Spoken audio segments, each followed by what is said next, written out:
Alright guys, now we have our block nice and painted and it is looking sharp. So the next step is going to be assembling pistons, and for this build it's going to be a 496 stroker, so I went with the scat connecting rods as well as some Icon forged pistons. These things look really sharp. So the first thing we're going to want to do is, the manufacturer sends these little slips of paper. Very important to read these. Same with the pistons. So we're gonna go ahead and read what we gotta do and take everything out of the packaging and we'll go from there. First step is generally clean all the parts. So I like to have a nice, whenever you're building or assembling, it's nice to have a nice flat, clean surface. I've also got a tray just to kind of help things out a little more. So as I clean the parts and kind of get to organizing, I also like to just get things set up so then when it's time for the actual assembly, it's very quick. You just kind of go boom, boom, boom, boom, and saves you time. And I like to, as I like to say, just kind of go on autopilot. So if you do all your prep, all the thinking the prep, and then when it's time to assemble, you just kind of slap things together. In my opinion, it just makes life a little bit easier. Another quick thing too, I did forget to mention, I ordered this kit from CNC Motorsports. So the whole rotating assembly has been internally balanced. Now, I like to just double check things myself, so I did weigh everything on the scale. It all seems to be good, but I just wanted to point that out. That's a pretty major step that I'm obviously not going over since it's been done. But yeah, obviously, a lot of things are kind of balanced internally nowadays, or it is, if not, it is worth getting it done at a machine shop. It's just going to help the motor, right? Especially if you are planning on spinning it into the higher RPMs. Yeah, I just wanted to leave that out, or include that since I left it out before, I meant to say. And yeah. Okay, now we have our parts all cleaned. I'm fortunate enough that in the shop here, we actually have a part washer, so I just did that. But some people use brake clean. Sure, some people have their own different methods, but that's just what I did. So, now that all of our parts are clean, I just want to talk about a few things. So, Scat recommended you're supposed to wash everything. That includes your bolts, all nice and clean there. So Scat's nice enough to, when they send you these, comes with this. ARP fastener assembly lubricant. I mean, besides tasting pretty good, it also helps with the your torque. But believe it or not, when these were shipped, these had some of that on them, so it's really important to get everything all nice and clean, get everything dry. And I'm gonna kind of talk about earlier how I said I like to just set things up and then kind of go into autopilot, and I'm gonna kind of explain that. So, these connecting rods, everything here is numbered and matched. So that's a pair, right? None of these connecting rods are going to have those numbers on it. That's how you know what's what. But also, when you're assembling a big block Chevy, it's kind of a chamfered edge on the connecting rods. I mean, both sides have it, but as you can see, this one's really deep. So the way that I kind of look at it is, the big end goes to either the front or the back of the block. So they go, essentially, these touch the weight. That's a better way to say it. These touch the weight on the crankshaft itself. So you want to remember that. So your orientation is very important. All of these are the same, so the side that has the actual Scat marking on it is your chamfered side. So just kind of keep that in mind for when it's assembling, because there is a difference for the pistons as well. For the pistons, there's valve relief, and you want to make sure that your valve relief goes, so the valve relief goes, it faces the lifter valley. So that'll go essentially in towards your intake manifold side when sits in the engine block. So that will be different. Just remember, keep that in mind. It's important, right? So these here are held together with spiral locks. That's these. I think they're a little bit easier to work with than like a snap ring, but I'm about to find out. I've truthfully never used them. We're lucky, some pistons are press fit, and typically, you know, you kind of want to go to machine shop for that. What they tend to do is heat up the small end of the connecting rod, so that'll expand it, push the wrist pin through, and then it just stays, right? That's your... But with these, it's more of a mechanical catch. It's a mechanical lock, so the spiral lock will get in there into that groove, and that's what holds your wrist pin in place from sliding out on you, right? So just kind of keep that in mind. So what I'm gonna do is I have everything kind of set up to just assemble these, as I like to say, without thought, just kind of brainless, right? As you can see, these are oriented opposite. It's the way it's going to go into the engine. If you imagine, like, this is the back of the engine and that's the front. I know it's kind of confusing to explain, but it's kind of like paint, right? Everything's in the prep work. If you prep yourself nice, then everything's just going to go smooth. So I'll show you what I do, and yeah, it's time to assemble some pistons. Yeah, admittedly, this is more of a challenge than I thought. Never worked with these before, so if you want to just start, open up the retainer ring. Like so. And the issue I find is actually, it's more starting these things. Once they go, or they start to go, it's kind of seat themselves or walk themselves in. It's just getting them there. I find, you know, once you're started, you're pretty good. This guy here is going.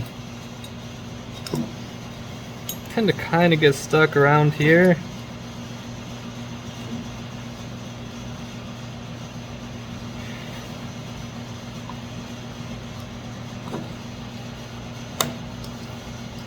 Here it'll click.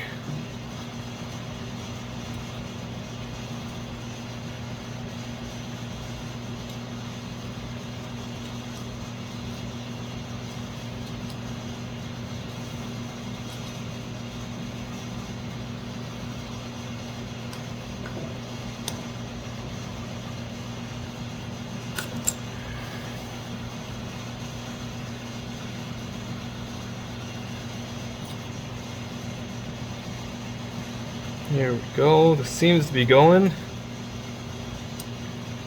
Again, just kind of walk her around as you go.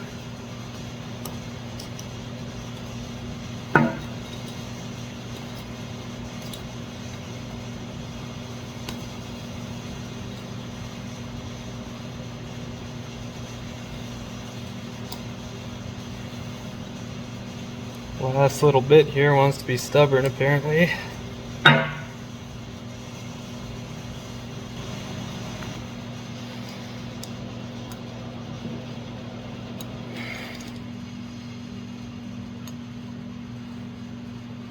There we go. Sometimes you just need to backtrack a little bit and start over. So yeah, these are very stubborn.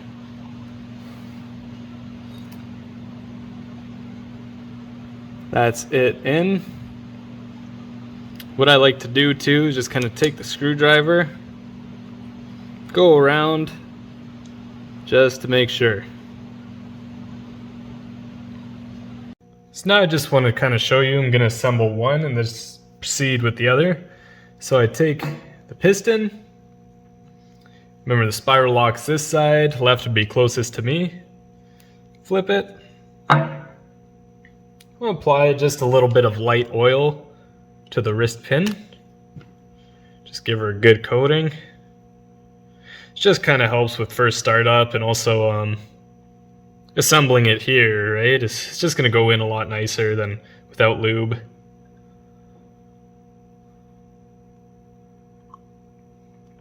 Decent coating. Slides nice and easy. That's what I like. As I was mentioning earlier about just kind of putting my brain into autopilot, so as I said, going to put the scat facing the existing spiral lock that's already in the piston. See, it's different. That goes back to talking about the chamfers, right? So as long as this is facing my spiral lock, I'm good. Put that in there like that. Perfect. Now what we want to do is grab our spiral lock, just open it up.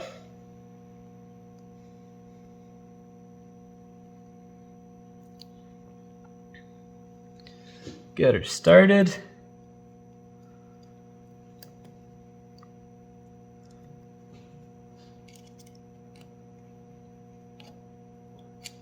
Start slowly, just walking it around.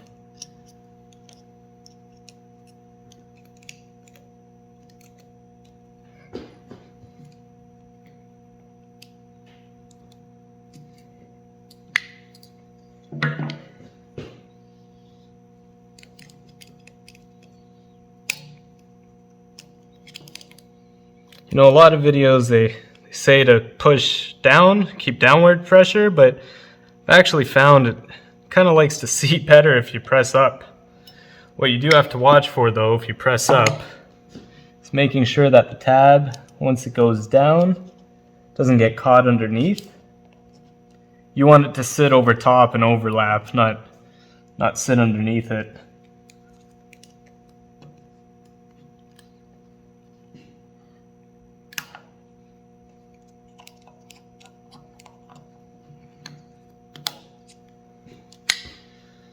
There you go, just like that. Just give it a double check.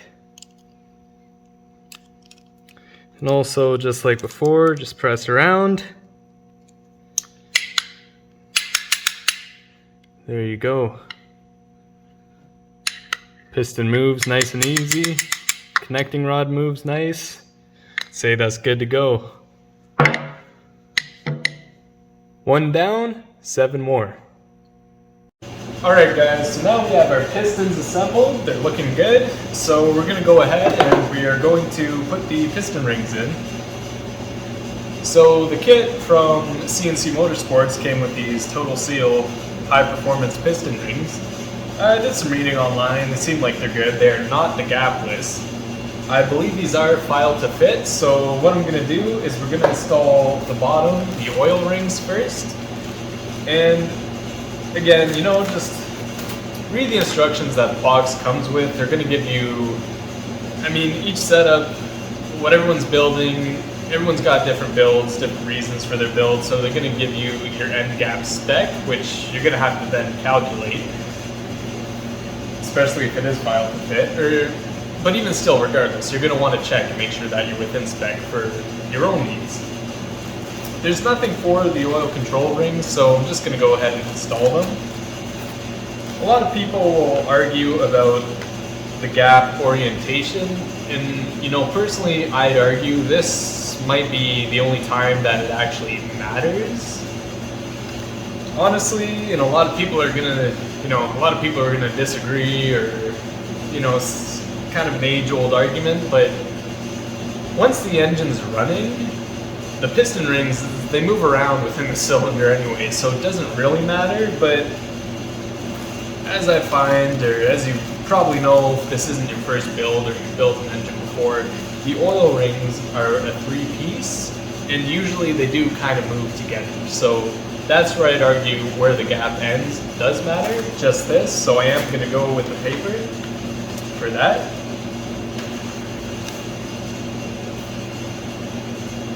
So I guess we'll get started. There's nothing really more to say about that. Oh, there's one thing. I'll explain. Since this is a stroker motor, oops, the pistons are, as you can see, the wrist pin goes into your oil ring. So you have what's called, I believe it's called the keeper ring. That'll keep your oiler in place. And I'll kind of explain that better as I go along. Again, because this is a stroker, as you can see, the wrist pin actually goes right through your oil ring there. I do have a regular piston for reference so you can kind of see what it is that I'm talking about. Here's a regular piston. This is more the stock style, but as you can see, there's your oil ring, your wrist pin, nowhere near that.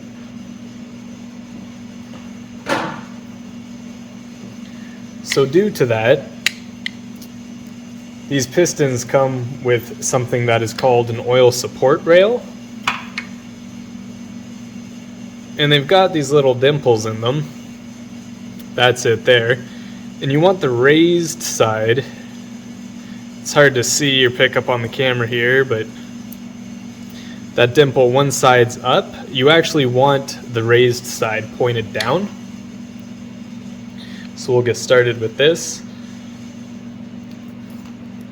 And the raised side actually goes in between the wrist pin.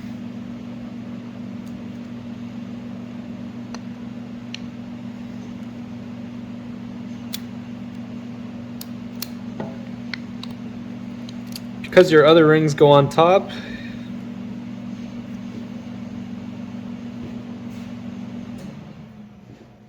I'm going to be putting this in first.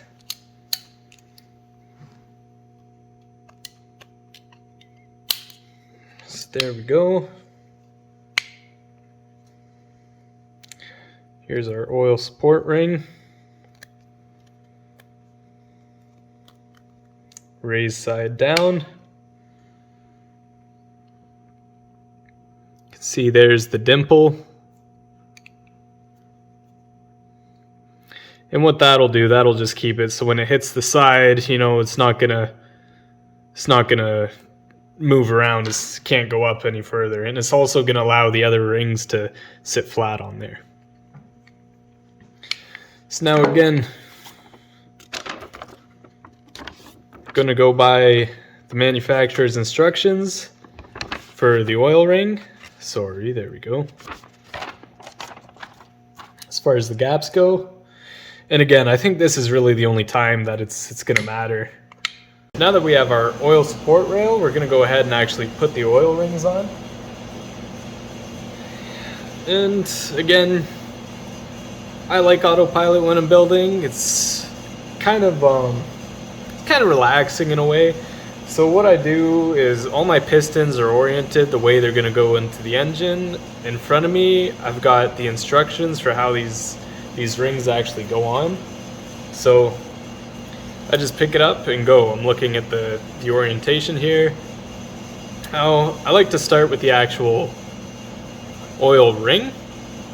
And as you can see, it's kind of got like a V where it meets up. Now you can put that top or bottom, that made up. It doesn't really matter, but I'd say just kind of keep it consistent. So this ring goes from anywhere to the 2 o'clock to 4 o'clock position. So I'll put them right at 3, right in the middle. I like to do the bottom oil ring next. He goes about 11 o'clock. Now for these rings, they're very light, they're easiest to manipulate, but when we get into the top and second rings, probably going to want to be using a tool to help get this on that's more than just this here. After doing this too, it is kind of hard on your hands, just a heads up. There we go, got the bottom one on, and then the top, it says goes about the 7 o'clock position. So we start them here, and it just uses your wrist pin as kind of the guide there. So that being the 6 o'clock, so about there is where you want to be with him.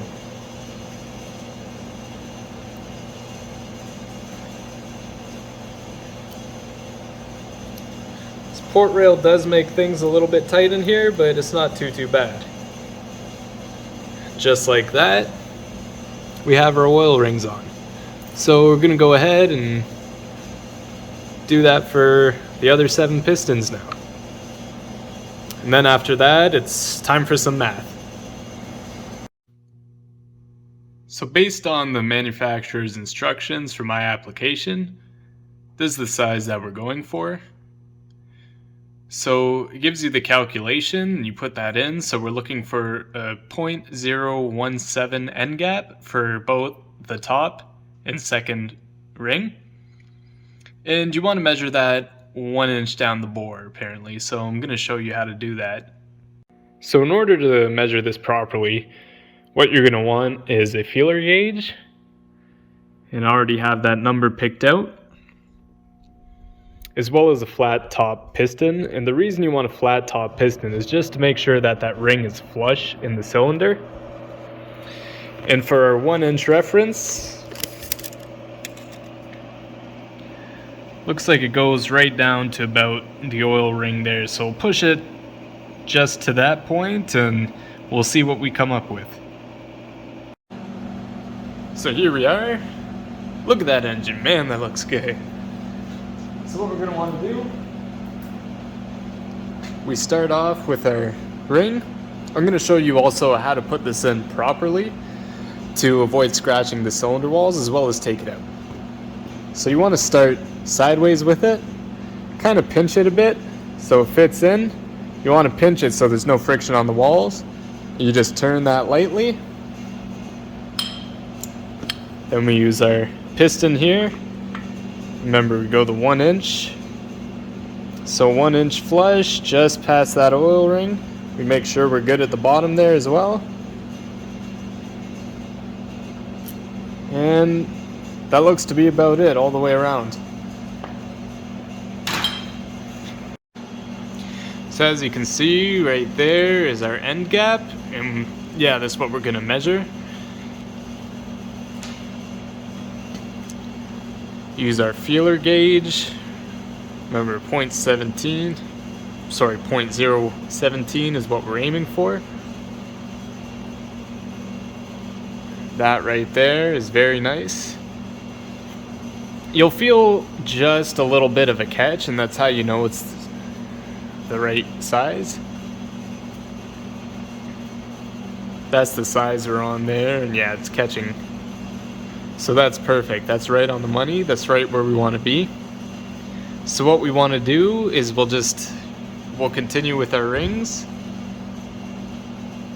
Double check every single cylinder and just make sure that they're all where they should be as well. I just want to quickly demonstrate too how to get the piston ring out without scoring your walls. So all this is fresh from the machine shop. That crosshatch is going to really help seat the ring, so you don't want to compromise that, right? Especially, it's really nice. So you just pull the end up opposite of the end gap, like so. Then you pinch both ends to kind of close that up there. You'll see it and feel it, and there you go. As you can see, there's no marks on that cylinder wall from picking the ring up. That's just oil there, that's not scratches. So we're in good shape. So again, you just want to continue that process and do for every single cylinder. It's also a good idea. What I'm doing is as soon as I measure it, I'm going to put it on the corresponding piston. And again, everything's lined up in a row. So as I have everything set up as far as the pistons go, that's just simply the way it's going to go in the engine. Some people like to check everything and they have a reference piece of paper or cardboard. They'll put the rings on, but I know where my pistons are going, so as I measure them, I'm just going to put them right on. Here's our pistons all nice and assembled. As you can see, I've got both the top rings on, so now all the rings are on the pistons, and we're just about ready to start assembling our short block. There again is that chamfer I was talking about. So another easy way to kind of look at it that I didn't mention is these tangs for your bearings. Typically so if it's on the driver's side, the tangs will also be on the driver's side. An easy way to look at it is the tangs go towards the outside of the block. So just kind of keep that in mind. These pistons too, everything is due to the numbers, you can't mix them up. Still have matching numbers on them. That's going to be important when it's time for assembly too, because these can only go on one way. They are split. So that's the only way that they can be put together. For what it's worth too, for these rings, I did actually follow the manufacturer's guide, but again, if it doesn't go on, or just don't stress out too much about it, because really, like, once the engine's starting to run, these rings they're gonna move around within the cylinder wall anyways. I know you can read countless amount of forums or see tons of videos, but that's just my 2 cents on the matter. I know some people get really anal or defensive about it, but that's my outlook on it.